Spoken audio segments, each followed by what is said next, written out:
Hey guys, welcome to this next episode of the King Lincoln Show. I want to continue my story about being in uni and doing theater stuff and more of this stuff that happened when I was a bit younger that fucked me up and led me toward getting all fucked up. I'm just gonna start kind of where I left off last time. So I was telling you how I was in a play in university. It was Romeo and Juliet, and this trainer theater director guy from America came and trained us and introduced us to all these weird uh theater training techniques and stuff. Fitzmaurice voice work, Michael Chekhov work, mask improvisation, and other shit like that. And I really liked it. I thought it was so awesome. Like I found it so cathartic and therapeutic and all this stuff. But my parents thought it was demonic. They thought I was like getting into the occult and witchcraft through this shit. And I was kept trying to convince them that it wasn't that and blah blah blah. And I was like really wanted their approval about it, but they wouldn't give it. They're like, no, this is demonic and shit. And it became a source of all these like fights and like arguments and carryings on at my home and my house. So after we did the play, after we did Romeo and Juliet, that went quite well. And it's not like a big deal. It's just like a play at a university. Like, it's not like any big deal. Just got performed in front of like a few hundred people. I think we performed it like 8 or 10 times. And yeah, it was pretty good for what it was, I think, just a like first and second year uni students putting on a play. Like I think it was pretty good, but it's whatever. It's the millionth time someone's done fucking Romeo and Juliet. So we did that. And then this theater trainer, director guy, he left and went back to wherever he lives or whatever. And I was really sad because I wanted to continue on with that stuff. I wanted to do more of that, like theater training stuff that we were doing, but he was gone and there was no one else to like teach it to us or facilitate it or whatever. But I became friends with one guy who was also in the play. He was playing the part of Lord Montague, and he was cool, and we became friends and stuff. And he was into acting, but he was more into directing, and he directed a play at our little uni theater. That was like the next thing that we did. He directed the play, and some of the people from the play and other people from the university, they like acted in the play. And he asked me to be assistant director, so to kind of help out directing the play. And with the actors in the play, we tried to use some of the like theater training shit that guy did with us, that director guy did with us. So I'll tell you some other kind of background stuff. So when I was like this age, I think I was 19 or 20 by this time. Um I was like, I guess I was like pretty like good looking and everything, like pretty handsome or whatever. And I was very fit. I used to work out all the time. I had like good abs. I had big biceps and all that shit. Um, and supposedly I started to find out that a lot of people from like, from theater and stuff, like we had our little theater crew um, at university, like a lot of the girls wanted to fuck me, or some of the girls wanted to fuck me. And I mean, it's theater. Some guys are gay. a few of the guys I think wanted to fuck me too. Um, but I'm not fucking gay, so I'm not gonna do that. But I was still very like religious, and I was still really much like really in the headspace of like all the religious shit that I was brought up with. Like it had influenced me a lot. And one of the big things that they say is like you're not supposed to have sex before marriage. Like my parents were like super religious, super like religious fundamentalist type people, and that was one of their big things. Like if you go out with someone, they're supposed to be Christian too. They're supposed to be part of your stupid religion too. And you guys are supposed to date and then get married and only fuck each other after that. And if you have sex before marriage, it's like a sin, which is stupid because I mean, lots of different stuff in Christianity shit is called a sin. So it's like, lying is a sin, like saying something mean is a sin. Why is like fucking someone before you're married or if you're not married, why is that like a bigger sin than like lying or stealing or something? Maybe because it's like supposedly like part of a lifestyle. So it's like you've kind of decided to do it over and over again or something. Whereas if you say something mean, you can be like, okay, I shouldn't say anything mean anymore. But if you're going out with someone and you like are fucking them or you live with them and you're like fucking them all the time, I guess it's kind of a lifestyle choice. It's like an ongoing thing. Maybe that's what it makes it supposedly a worse sin in these Christian people's minds.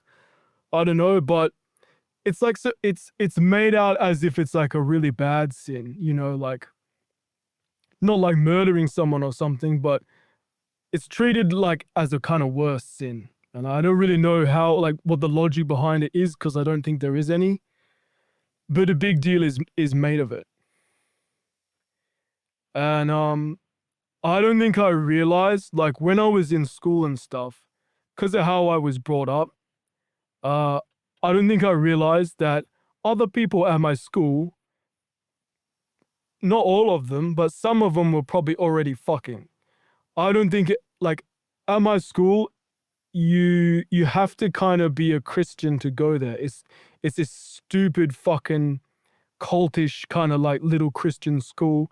It was very small. There weren't that many students like that actually graduated like by the end. Like by our like senior year or whatever, there weren't heaps of students left. It was like a really small school. Um but you like your parents are supposed to like definitely be like practicing Christians for you to go there. And to be able to teach at the school, to be a teacher, you have to be like a practicing Christian or whatever, who actually goes to church like regularly and all this type of shit. And they like actually like test for it and stuff. It's so fucking stupid. So I hated that fucking school. But anyway, I took all that stuff like really seriously, and I think way more seriously than other people. Um and I had this friend, this female friend, when I was in school, not Sophie, the one I told you about, but a different one. And I remember saying to her, "Don't you think that if we weren't Christians, we would have like had sex by now?" And she was kind of like, yeah, I guess probably, but I think I don't know. She probably already fucked from time to time, or I don't know. Maybe she wanted to fuck anyway. Like I don't think everyone at my school and like my friends and stuff were taking it as seriously as I was. I took it so seriously, and yeah, all the religious stuff in general I took like majorly seriously because of how my parents were and how I was brought up in that. Um and I think that made me like way more like socially dysfunctional, I think. And I remember like uh this one kid who like came to our school. Like he wasn't in our school the whole time. He was there the last few years. He was talking about like fucking girls and like how to give a girl an orgasm and this different stuff. And I thought he was joking. The whole time I was there, I was like, he's joking around. But now I realize, no, that a guy was like, 16, 17. He was already fucking. But I wasn't. I was like this super religious, like conservative kid or whatever. And I was, because of my parents and whatnot, I was taking that shit way too seriously. And yeah, I wasn't exposed enough to like normal stuff to know that you're supposed to be fucking already. And just don't be a fucking nerd. And don't get wrapped up in all this sin stuff and all this stupid religious stuff. So anyway, yeah, we had like parties and stuff, like house parties and stuff. They weren't really necessarily the best ever parties, but we had this like crew of like theater people, some a bit older than me and some my age. And yeah, like word was getting back to me that like certain people like wanted to fuck me and stuff, but I was just ignoring it. I was just like, oh, okay, that's weird. I hadn't started fucking. It was so stupid. And I was already like 19 and then turning 20. So yeah, and I remember like uh my friend who played Lord Montague, who got me to help directing his play. I'm changing all the names for privacy's sake. I don't know if I need to do that, but we'll call him Warren for this. Um, he had like this good female friend, and I remember her like we were in the car, and she was like clinging to my arm and being like, "You have really nice arms," and I was just like, "Thank you," just like really stoic. And he was like, she wants to fuck you, like, yeah, but I wouldn't fuck anyone. It was so stupid, and I think even if I wanted to, I don't really like. I didn't know the logistics behind fucking at that time either. It's like, where and when do you fuck someone? I didn't even know at that time. It was so fucking stupid. Like my social skills were so like atrocious in certain ways. Like I was good at, having conversations and stuff, but certain social realities I was just so like stupid with. So yeah. Anyway, I was helping my friend Warren direct this play, and there was this one girl who was cast in the play, and I can't remember the exact timing of this, but at some point we were at a party. I don't know if this was like, before the casting of the play or after or what, but we were at this party, this house party for like, of the theater. And uh we ended up in like a bedroom, and I think there was she was there and I was there, and I think like one other friend of mine was there. I think it was a guy. And like I said, I wasn't fucking at that time. I was just like not nerdy, but I was all serious about this religion shit. Um and I was reading, like, it was just this weird party thing. I found this book. I think it was like Train Spotting or something. Uh or some book where it makes sense to read it with an accent. And I was reading it like with an accent, and we were kind of like laying on the bed and stuff. And this girl, um like I said, I'm changing the names. We'll call her Stella. She was there, and I was like kind of like touching her and stuff.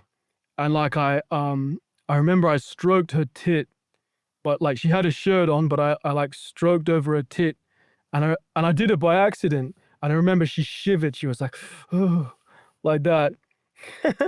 But it was an accident. I wasn't trying to do it. I was just we're just kind of like, like kind of cuddling on the bed or whatever. And this is all contradictory. It's like, well, can you do that before marriage, but you can't stick your dick in someone? Like, what exactly is the line, Like, there were certain girls I would like kiss and like make out with and stuff, who I wasn't even like going out with. Like, is that okay?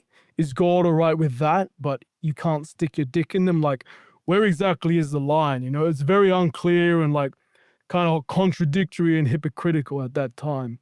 It doesn't really make much sense, but I just hadn't thought it all through and like disconnected from my parents' stupid religion yet. But so we were doing that, and yeah, accidentally stroked her tit, and it seemed to make her very excited and stuff. And we were just like hanging out and kind of like flirting at the party and stuff. Um, but there was this other girl like made this like offhanded comment, or like I didn't catch it at the time, or like I didn't really it didn't really register at the time, but she said to Stella, this girl, she was like, "Don't you have a boyfriend or something?" And Stella just gave her this like weird look, and she goes, and the girl who was talking to Stella was like, "What is that, a touchy subject or something?" And I didn't really like. I guess I just didn't like recognize what was going on. I didn't like understand it at the time. Um, but yeah, that happened, and then she was in the play with that Warren was directing. I was like assistant directing it. It's this kind of weird play. Like, we were trying to make it good. I don't know if it turned out good in the end. I don't think that many people ended up watching it or whatever, but we had fun making it, and we were kind of trying to use some of the stuff we learned from this theater trainer guy.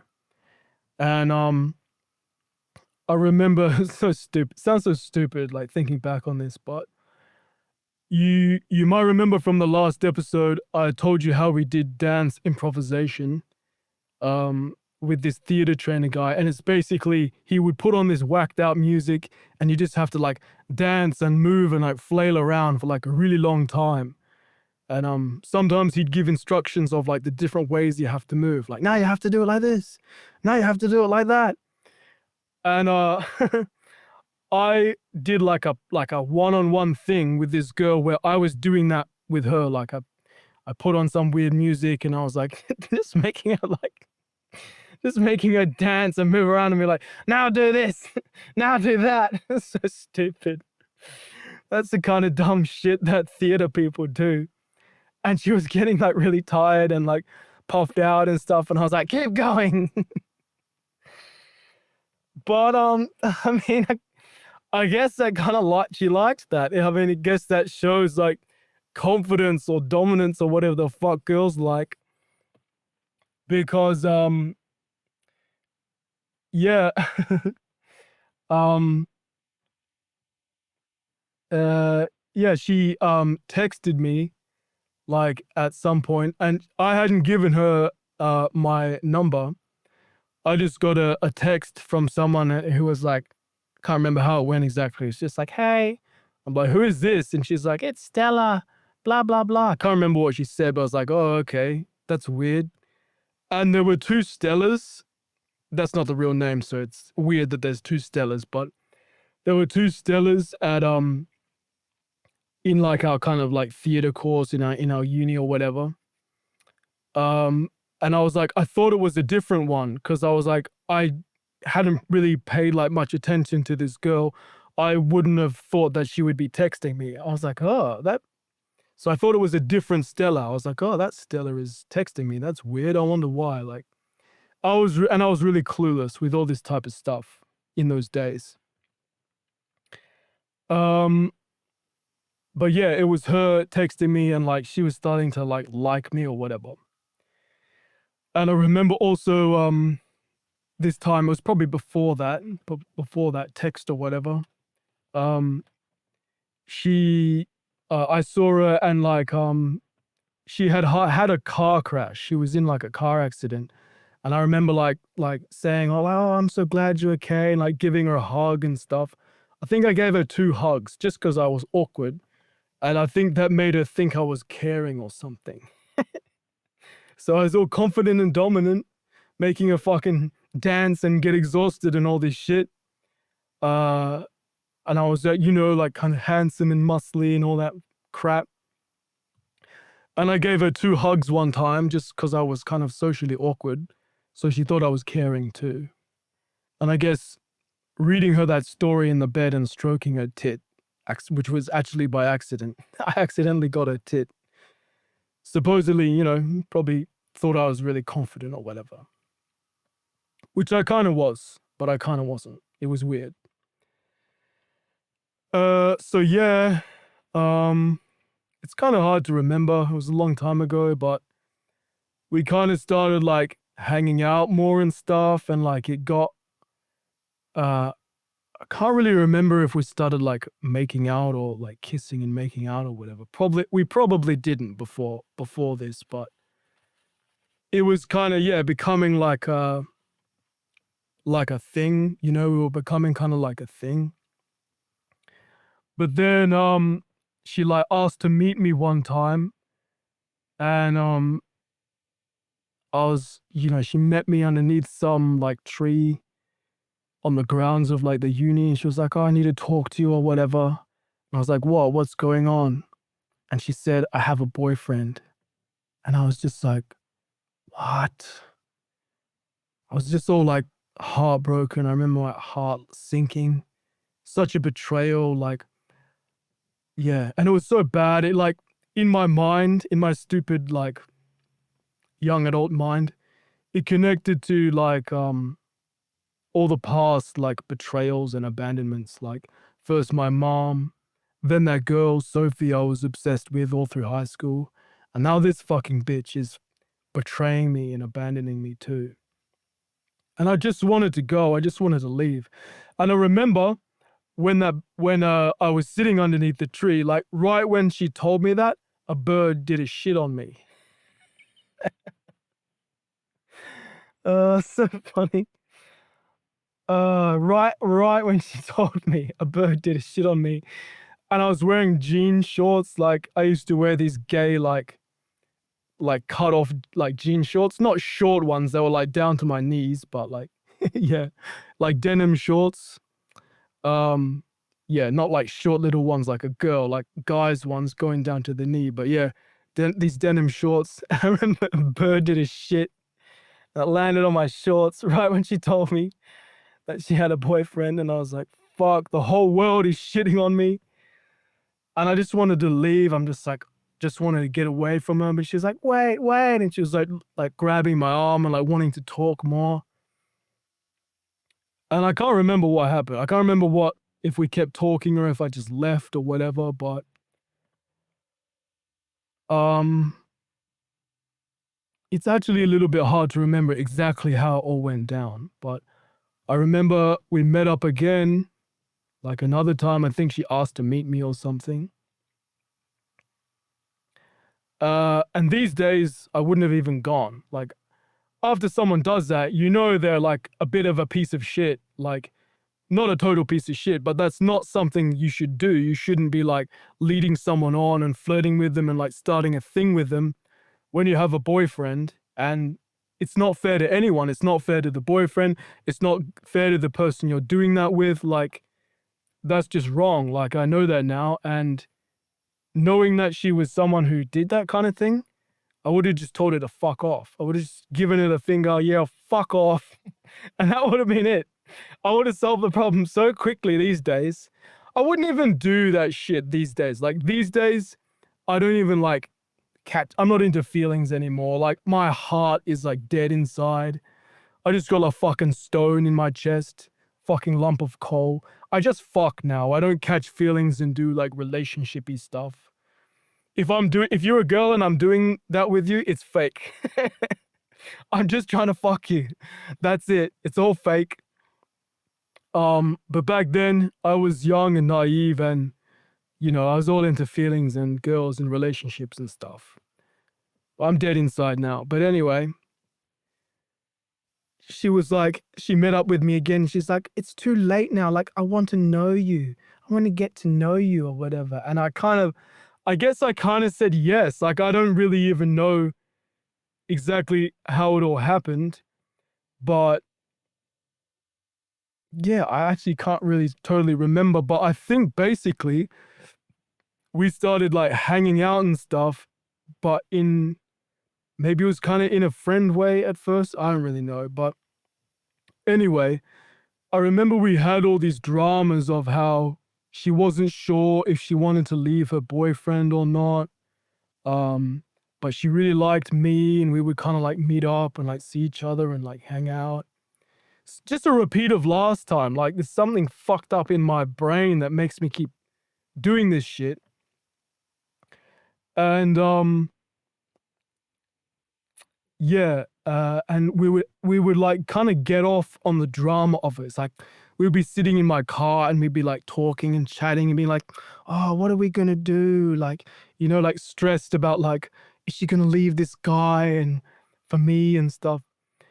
But at this time also, I had planned to go overseas, so I was going on like it's kind of like an exchange trip to do part of my degree overseas at a different university. It was just for 6 months. It was just like one semester over there. I was going to go and travel around. Me and Warren, who I was good friends with by then, we were going to go travel around, and then I was going to go to school for a semester in England, and he was going to stay in London. And I think he was going to like try to get into like being a theater director in there. I think he was trying to move over there. I think, yeah, he ended up coming back to Australia, but yeah, he tried to move over there and get into like theater directing shit over there. But that's like another story for another time. But yeah, she knew that I was leaving, so I think she thought it's okay if she like messes around with me because I'm leaving anyway.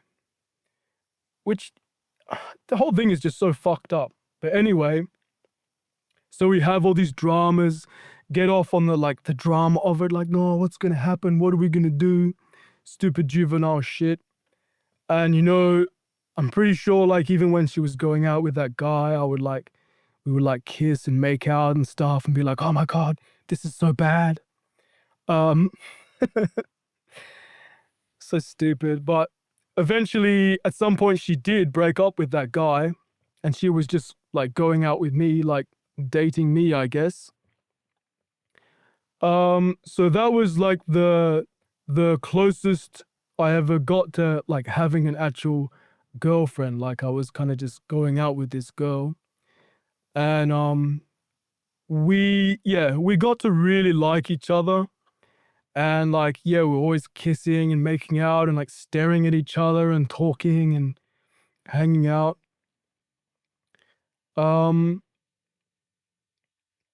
but it was a weird thing because it was like I was leaving for 6 months, like in not very long. So it was a kind of like, I think it was kind of like that was part of the drama is like, I'm gonna leave. I have this trip planned. And what's gonna happen to us? I think that was kind of part of the drama too. Um, yeah, and it was like I think I was starting to get all stressed in my mind of like, should I go on this trip or should I stay or what? It all seems so fucking stupid in retrospect. And you know what? In retrospect, she was a cute girl and everything, and she was a nice girl, except for kind of being a bit of a piece of shit for two-timing this guy, and I shouldn't have been involved in that either. I recognize now. But yeah. But yeah, she wasn't actually that like crazy hot or attractive, you know. What word do people use these days? Hot, attractive, pretty, you know? Um, I guess 7 out of 10, like she was good looking, but not like amazing. Uh, and these days, I wouldn't have given a fuck about any of this. These days, I would have just told her to fuck off, and that would have been the end of it. That would literally have been it. I wouldn't have even done all this gay feelings shit. It's just so stupid. Um, but yeah, what ended up happening was we were having all these dramas of she broke up with her boyfriend and she was going out with me, but I was leaving in a few months, and it was like, "Ooh, what's gonna happen? Should I go on this trip or should I not?" Or we're going to try to do long distance or what's going to happen? Should she go back with her boyfriend maybe? Like all this gay, stupid 20s drama stuff was going on. And around that time, I started getting really stressed out. I started getting stressed out over that. And like I told you before, I was still really into this religious stuff. And this girl wasn't Christian. She wasn't part of my stupid religion.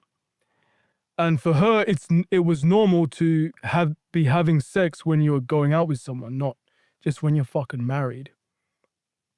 And this was a huge point of like stress and tension for me because it's like I really like this girl, but I'm supposed to be going out only with a Christian, and sex before marriage is like a sin and all this shit.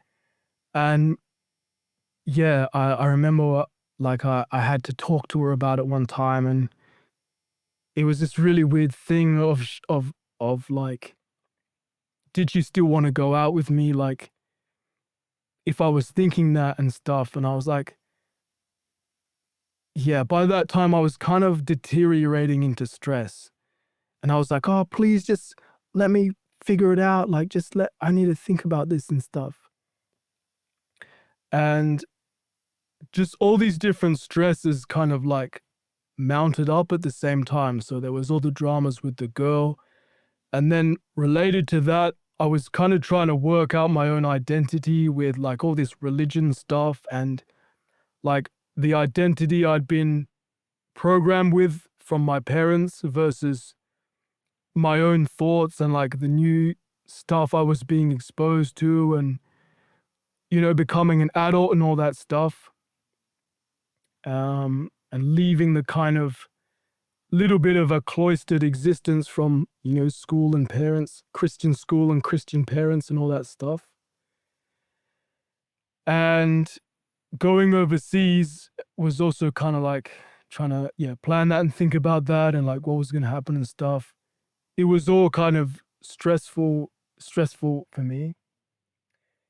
And with this girl, I really feel like all my kind of abandonment issues and like self-esteem issues and stuff started really coming out, and I started getting really like stressed and like nervous and obsessed and really kind of like clingy and stuff. And we had different times where we were really close and like we would just be like kissing and making out all the time, and like we liked each other so much. And then other times where she was like, oh, maybe it's not going to work. Maybe we should just like leave each other alone or whatever.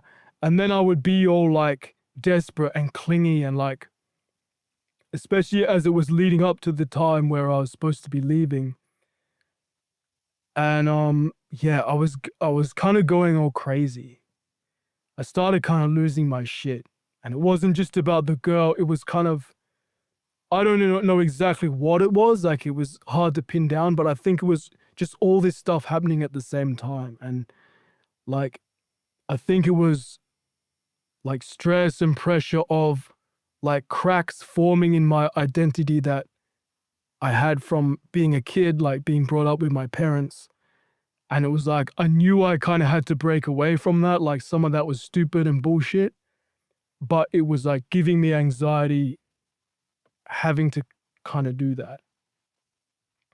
And when I explained to her about the like no sex before marriage thing, I remember saying like, because it's written in the Bible, like it's written.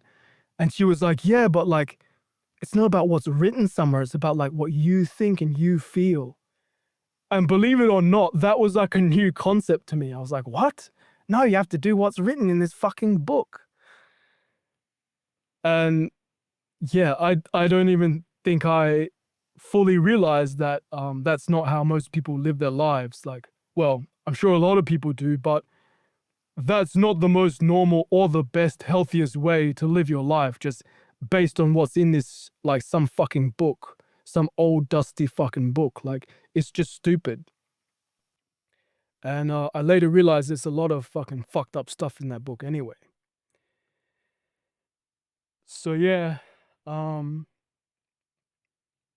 and I remember like one time, I was like waiting for her. Like it was like nighttime, and I knew she had some kind of like late class at uni, and I used to go to the gym like at the uni. So I went to the gym, but then I was like waiting afterwards, like waiting to see her because I was all like, I guess we were kind of like somewhat separated at that time or whatever, and I like really wanted to see her, and I was all like stressed out and obsessive, and I was waiting for her, and two of my friends saw me and they were like looking at me weirdly, like, "Are you waiting for Stella?" And I was like, "No, no, I'm not. I'm not. I've just been at the gym, so yeah, I'm just hanging out. I'm going home soon."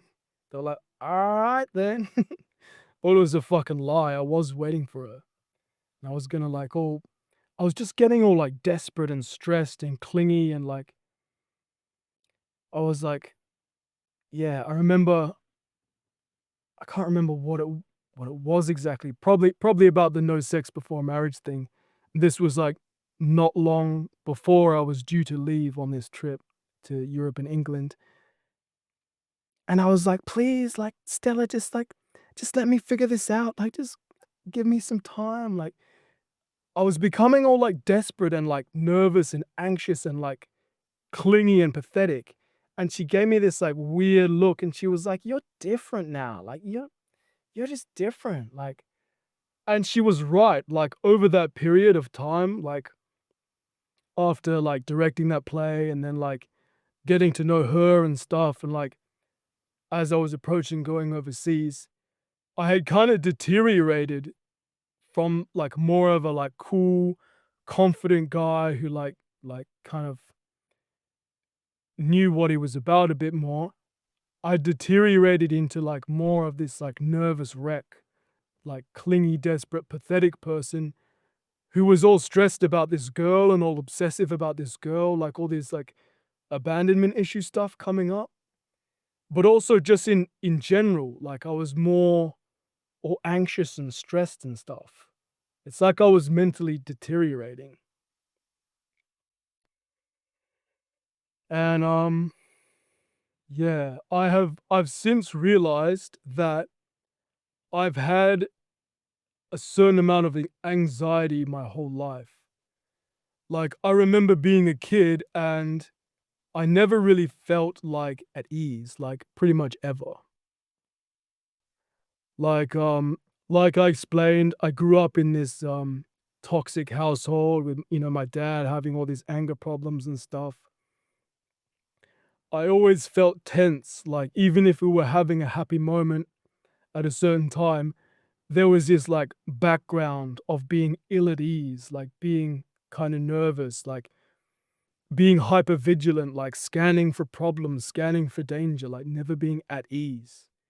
And when I was in school growing up, being a little kid and all this stuff, it was the same. Like I was never really socially confident. Like I was always like kind of shy and nervous. Like I never really understood how people could just be so confident and normal. And I also remember like not understanding how people could just not second guess themselves, like, and how they could not hate themselves. It sounds so like stupid and fucked up, but like, um, I remember this one time there was this kid and we were just like chatting. It was at assembly. I don't know if you had this at your school, but we had like assemblies. It's kind of a service where like everyone watches and teachers get up and do speeches, and sometimes people do little skits or whatever. I can't really remember exactly what it was about, but we were pretty young, probably like in primary school or whatever. And I remember him and me and one other kid were just chatting and stuff. And I remember he was just like being really like confident and like laid back and stuff. And I remember he dribbled, like he drooled on his jacket and he just looked at it and he just like wiped it away and just went back to being chatty and laid back and confident. And I was just like, wait a second, like, how can you drool on yourself and you're still confident? Like, it didn't make any sense to me at all. It's like, dude, you just fucking drooled on yourself mid-conversation, and you're still confident and laid back. You don't hate yourself for doing it. You're not second guessing yourself. Nothing. Like, I just couldn't fathom it. If that happened to me, if I drooled on myself while I was talking to someone, I'd just be like, "Oh my god, what the fuck is wrong with me? I hate myself." Like, I would wanna, like, run away and hide or some shit. And I just didn't get it. Like, I was like, "How come these people don't hate themselves? Like, do they not second guess themselves every single moment of the day? Like, how can they just be so relaxed and laid back?" Like, I was always, even as a little kid, I was always like scanning, overthinking, hypervigilant, like analyzing everything. I was never at ease, and I was always like really in my head. And I remember this one time as a really little kid, like a really small kid in school. Um, we were over one of my friend's houses, and I think it might have been some kind of little birthday party or something. We were really, really young, like little kids. And they had a pool, and they all decided to get in the pool, but I didn't have any bathers, whatever you call it, swimsuit, bathers, trunks, whatever. I had nothing to swim in, and I felt kind of awkward and left out. And I was just like, I remember like clinging to the bars of the pool, like the fence around the pool, just like, just standing there awkwardly, like looking in at everyone, just like kind of nervous. And like, I was never at ease, like I said, just like nervous, looking at everyone. They were just having fun, like playing games in the pool, splashing around, yay. And I was just like standing there, kind of like anxiously, nervously, like staring at them, not knowing what to do, having no fucking swimsuit or whatever, bathers. And that was kind of a good illustration of what my whole childhood and life was like. My whole social reality, like as a kid growing up, that's kind of what it was like. And I remember one kid like looking at me and being like, "Are you all right, Lincoln?" And I was like, "Yeah, I'm all right." And he's like, "Cause you look like you're gonna cry." And I was like, "No, I'm not gonna cry." But I guess I wasn't gonna cry, but I guess that's what I looked like just all weird, anxious looking, like nervous looking, just face all scrunched up, just weirdly staring at everyone, unsure of myself and what to do. Like, I realized years later that it's kind of not normal how I was, and I actually did suffer from some measure of anxiety like my whole entire life. It's just that it was so normal to me that I didn't realize it. It was like default for me. I had nothing to compare it to. But yeah, and I remember I mentioned briefly that between school and university, I worked at as a trade assistant for a mining company. They had all mining equipment and stuff, and it was just like a big like workshop with like warehouses and a big yard and stuff, and forklifts and like cranes and stuff. And like they would always go on about how I was absent-minded, and I was really bad at that job. Like I didn't realize it at the time, but I was really bad at that job, and they started me in fabrication, so they were trying to get me to like weld stuff and grind stuff and like make stuff with like metal and stuff. And I was shit at that. So they put me in a different place where I was like like doing like painting, like coating the insides of machines and like doing this special like linings and paintings of the machines. And I was shit at that. So they got me to do like other stuff, more like fitting and turning, like putting shit machines together with like nuts and bolts and stuff. And I was shit at that. And they got me as like a store person in the warehouse, like, doing like forklifts and like you know, putting stuff away in the storehouse and like getting stuff down and like tagging stuff out. And I was shit at that. Like I was shit at everything. I was shit like that's not really my kind of thing. I shouldn't have been working there. I should have been working at a fucking bookstore or some shit. But that's another thing about me. I was so like not self-aware. I didn't know that that was a shit job for me and I shouldn't have been doing it. I just kept doing it. I did it for a whole year, and while I was like the first year of university, I was working there part-time. But I got really anxious and um I was always anxious while I was there, always ill at ease, always kind of nervous, couldn't really get along with the other guys. I was always forgetting stuff. I was always shit at everything. They kept saying how I was like absent-minded and stuff. Um, and yeah, as I was still working there, as I was like going to uni and as it was leading up to this time where I was going on this trip, and I just remember getting worse and worse, like making more and more mistakes, like breaking stuff, like driving the forklift, and I like accidentally did really dangerous stuff, like almost like smacked into someone's car. Um, I remember there would be like they'd send me in a ute to go somewhere and be like, go pick these parts up. And like the place was around the corner, but I'd drive for like an hour and I wouldn't know where the fuck I was. And I'd be like, oh, what do I do? And then I'd go back and they'd be like, where the fuck did you go? Where were you? And I was like, I couldn't find the place. And they're like, what the fuck? But I'm pretty sure the only reason they didn't fire me was because my neighbor, like I had this neighbor and he got me the job and he was like one of the bosses. He was like a project manager there or something.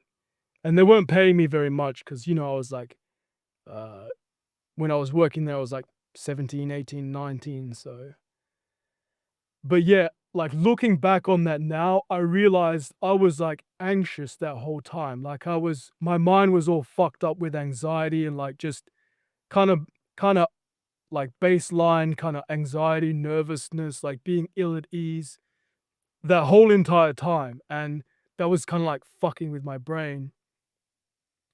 And as I got more and more kind of stressed out about religion stuff, like all these decisions I had to make about who I was and this girl and what was going to happen with that and going overseas and all this stuff and also what was still going on through this whole time, like all the conflicts with my parents about like all this theater stuff you're doing is demonic, it's witchcraft.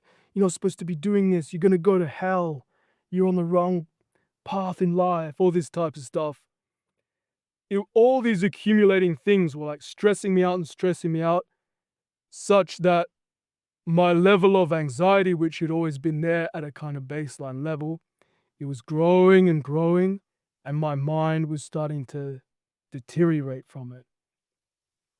One of the most obvious ways it came out was getting all attached and obsessive with this girl, and like when she maybe didn't like me or maybe she didn't want to, you know, keep going out with me, I would get all clingy and like crazy and obsessive and pathetic and desperate and needy and be all like, no, like, you know, we got to stay together and all this shit. And like, I don't even remember exactly what I used to do, but it was terrible.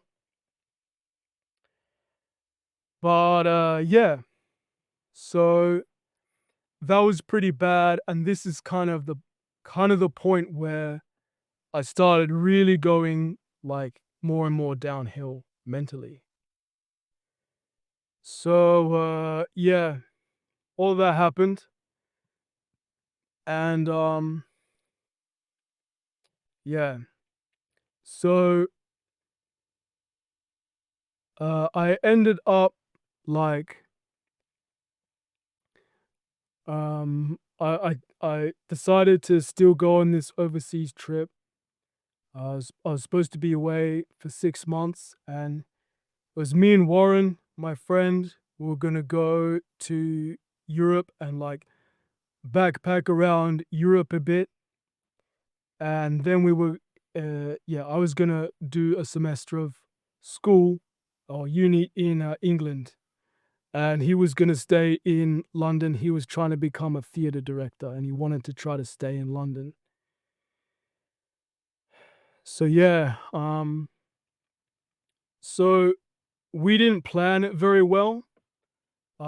We kept putting it off. Like we had other things going on, and we only had a certain amount of money and stuff. And we kept being like, "Oh, we really got to plan this trip properly. Like we really got to." But then we never really planned it very well. We just planned it in extremely vague terms. Um, and that's another really regrettable thing. But we had this idea in our heads that, like, I don't know why we thought this. Like, I thought it, and so did he. Maybe it's a common misconception, but we live in Australia, and in Australia, like, there's only like so much stuff in Australia. Like, it's only so big. It's only has such a like the population and whatnot is only so big. And I kind of thought, and so did he, that if we went to England or the UK or whatever, everything would be like so amazing. We thought going overseas and like seeing Europe and stuff and traveling around would be so amazing. And we also thought like, um, yeah, being in England and like me going to school in England will be so fucking crazy and amazing.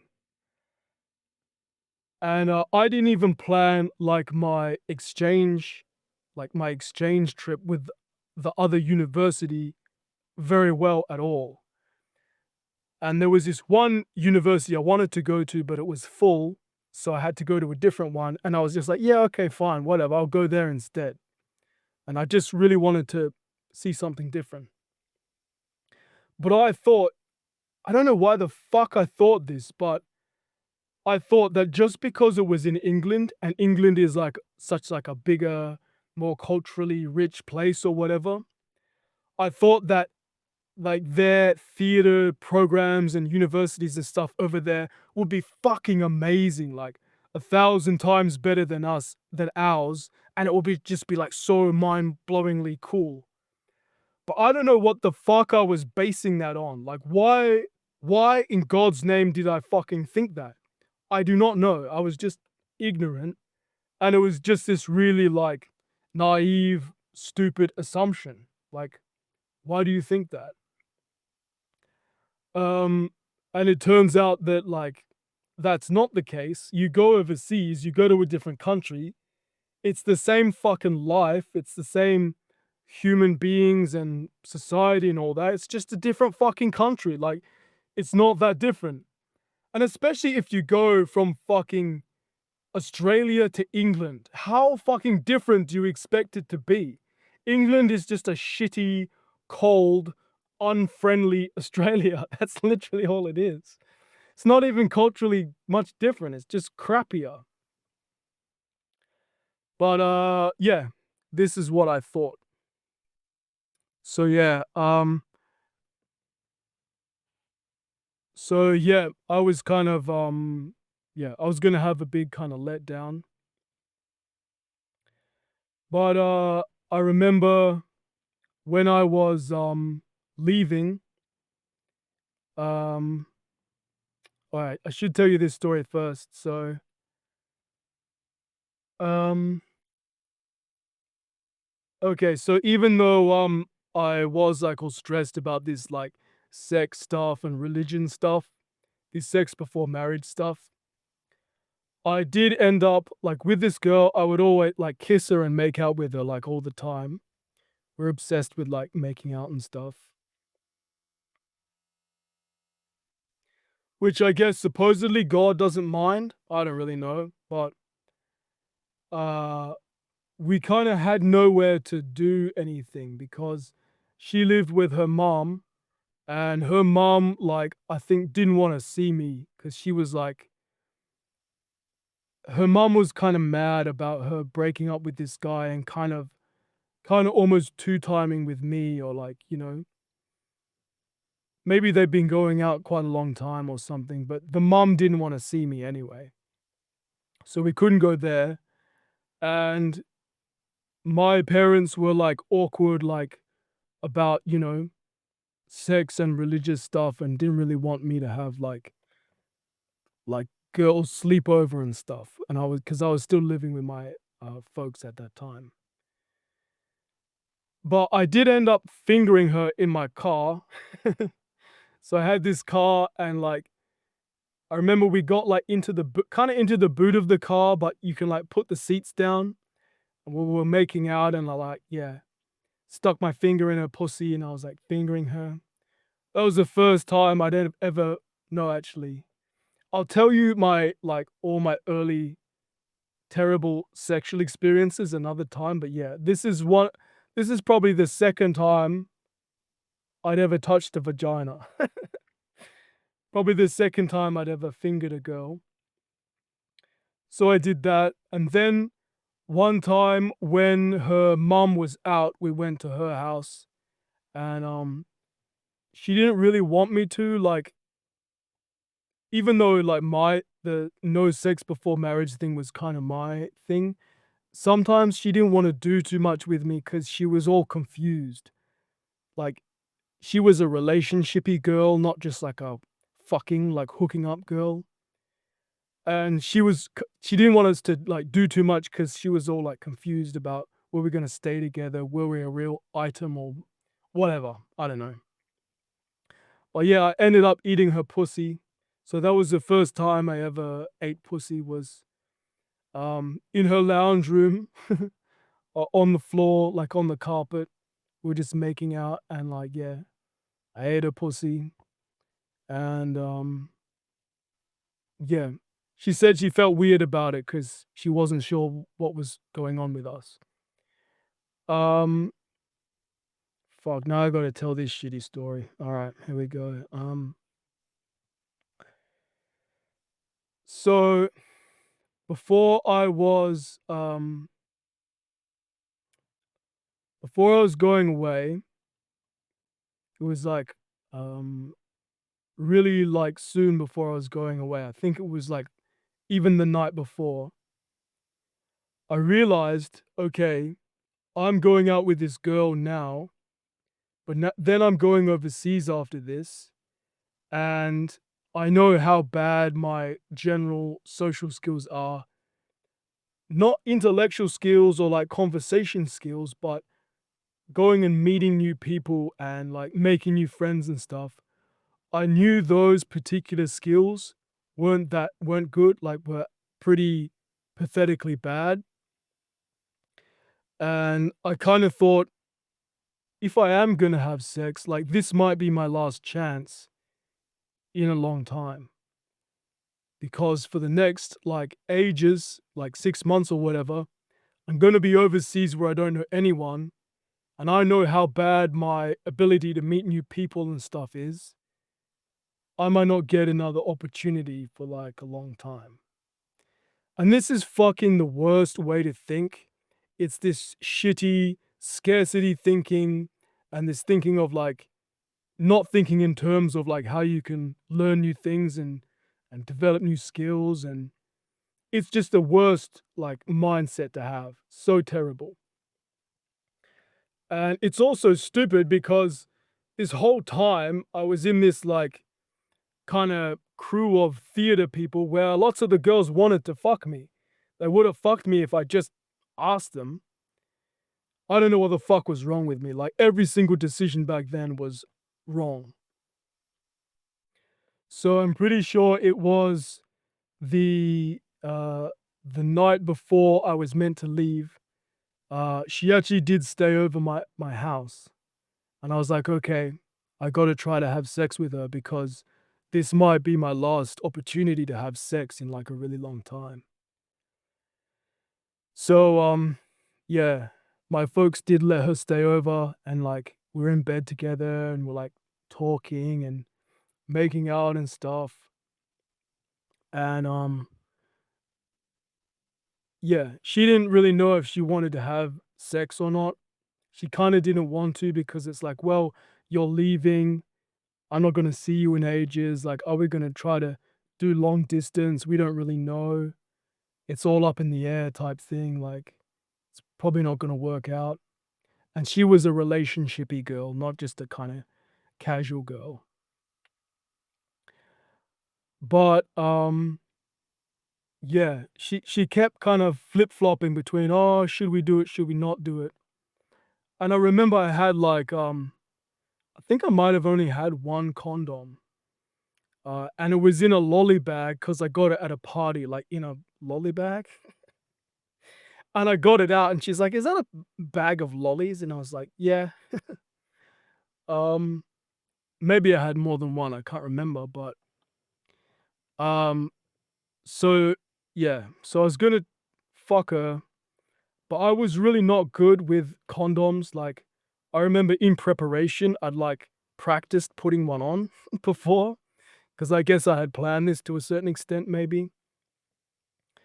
But yeah, this was my first time properly, like, trying to use one, and I was having a hard time, like, putting it on and, like, staying hard, and I was like, "Damn, I keep going soft, like, how do you put this thing on? Like, how do you use this thing?"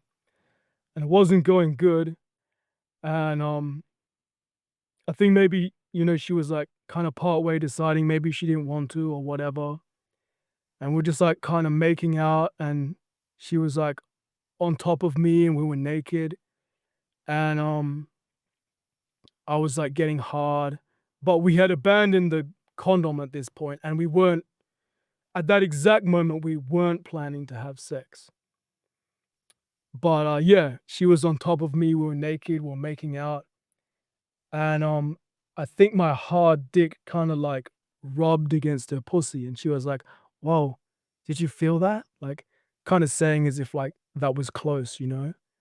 And then I held my dick up, and just, like, in the moment, she decided to sit on it, so I was inside her.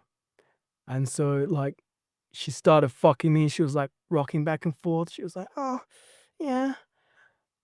But then she goes, "Wait, stop," and she, like, took it out. And I was like, What? What are you doing?"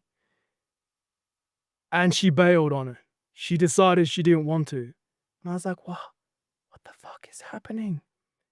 And I was like, "What? Why did you stop?" And she just goes, like, she was just, like, looking in my eyes, like, romantically, like, "How do you feel?"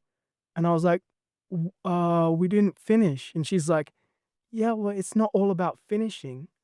But what I really wanted to say was, how come you fucked me for like 1 minute and then pulled it out and now I've got fucking blue balls and you won't keep fucking me?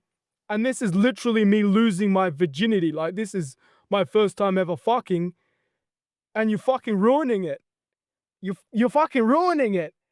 And yeah, this was like the worst thing ever. It was like, yeah, 1 minute I was like losing my virginity, having sex, my last chance to do it maybe in a long time, or at least in my mind, and she was fucking me, and then she, like, took it out, and she bailed on it, and she was like, "No, I don't wanna do it." And I was just like, "What? What is happening?" And, nowadays, I mean, if someone does that, I don't care, cause like, how much sex have I had? Like, a lot. I don't really care. It'd just be kind of awkward. But that was a big deal for me then. That was a big, big deal. I was like, "Why? Why did you stop? What are you doing?" She's like, "Oh, I don't wanna do it anymore." And I felt bad about that for, like, a really long time. A really, really long time. I felt bad firstly because it ruined my first time having sex, which nowadays, who gives a shit, like, everyone's first time is, like, terrible.